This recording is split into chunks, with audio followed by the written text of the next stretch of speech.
Hey guys, আসসালামু আলাইকুম। আপনারা সবাই কেমন আছেন? আশা করি ভালো আছেন। আলহামদুলিল্লাহ আমিও ভালো আছি। তো আপনারা অনেকেই কমেন্ট করছেন। আমি একটা ভিডিও ছাড়ছিলাম। ওই ভিডিওতে আমি কবুতরকে ট্যাগ পড়াইতেছিলাম, কবুতরের বাচ্চাকে। তো আপনারা ওইখানে অনেকেই কমেন্ট করছেন যে কবুতরের ট্যাগটা নাকি আমি উল্টো পড়াইছি, মানে ভুল পড়াইছি। তো উল্টো পড়ার কারণ কি আসলে আমি এটা বলতেছি। দেখেন, আমরা কবুতর তো সবসময় এইভাবে ধরি, ঠিক আছে না? এইভাবে ধরি, এইভাবে তার কেউ ধরে না, এইভাবে ধরি আমরা সবসময় কবুতর। আর যদি এখান থেকে যদি পাক দেখতে হয় তাহলে এই যে এই যে এভাবে দেখি। হুম।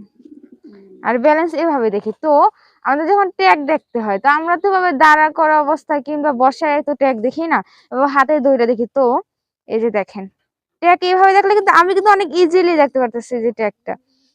কিন্তু যখন এটা উল্টো থাকবে, মানে এমনে দেখতে হবে। যদি সোজা পড়াইতাম এমনে দেখতে হইতো আমার ট্যাগটা, তো অনেক কষ্ট হইতো না। তো ইজিলি আমি যদি এমনে দেখতে পারি তাহলে ভালো না?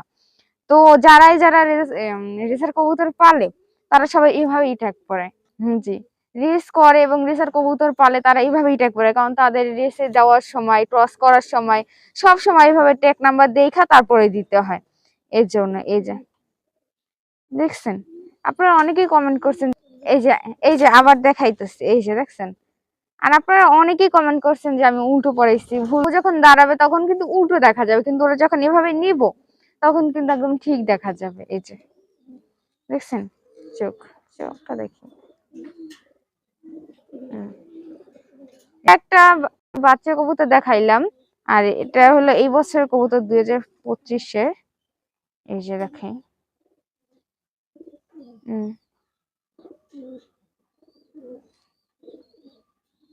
এই যে আপনারা যারা এখন আমার পেজটা ফলো করেন না, তারা অবশ্যই ফলো দিয়ে দিবেন।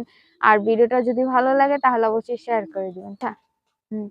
আর আপনাদের সবার কবুতর এখন কেমন আছে এই বর্ষা বাদলবিতে, এটা অবশ্যই জানাবেন। কারণ অনেক ম্যাক করছে, যে দেখতে পাচ্ছেন চারপাশে অনেক অনেক অনেক ম্যাক করছে। আর আপনাদের কোনো টিপসও দিতে পারতেছি না এই বর্ষার কারণে। আমি মানে ভিডিও করতে পারতেছি না, বাইরে এসে আজকে কোনো রকম একটু ভিডিও করছি, একটা করছিলাম ভিতরে বসে, বাট ওটা হয় নাই, এই জন্য দিতে পারতেছি না ভিডিও। আই হোপ যদি সবকিছু ঠিক থাকে তাহলে ভিডিও অবশ্যই দিব। আর আমার পরীক্ষা ছিল এর আগে, এখন পরীক্ষা শেষ। আজকে রাত 9টা বাজে আমি লাইভে আসবো। তো আপনারা যারা লাইনে থাকবেন অবশ্যই জয়েন্ট হয়ে যাবেন। তো ওইখানে যদি কারো কোনো প্রশ্ন থাকে করবেন, আমি অ্যান্সার দিয়ে দিব, ঠিক আছে? আর আপনাদের যদি কবুতর বিষয়ে কিছু জানতে হয় তাহলে আপনারা অবশ্যই কমেন্ট করবেন, আমি ওই কমেন্টে ধরে ভিডিও করব। আর রেসার কবুতর যেহেতু, তো অনেক কিছু জানতে হয়। রেসার কবুতর জানাতে কোনো শেষ নাই। এটা পেয়ারিং সম্বন্ধে, এটা কিভাবে খেয়াল রাখবেন এই সম্বন্ধে জানতে হয়। তো আপনাদের যদি কোনো কিছু জানতে হয় আপনারা কমেন্ট করবেন অবশ্যই। Please subscribe me and my page name Mirda Pigeon Loft.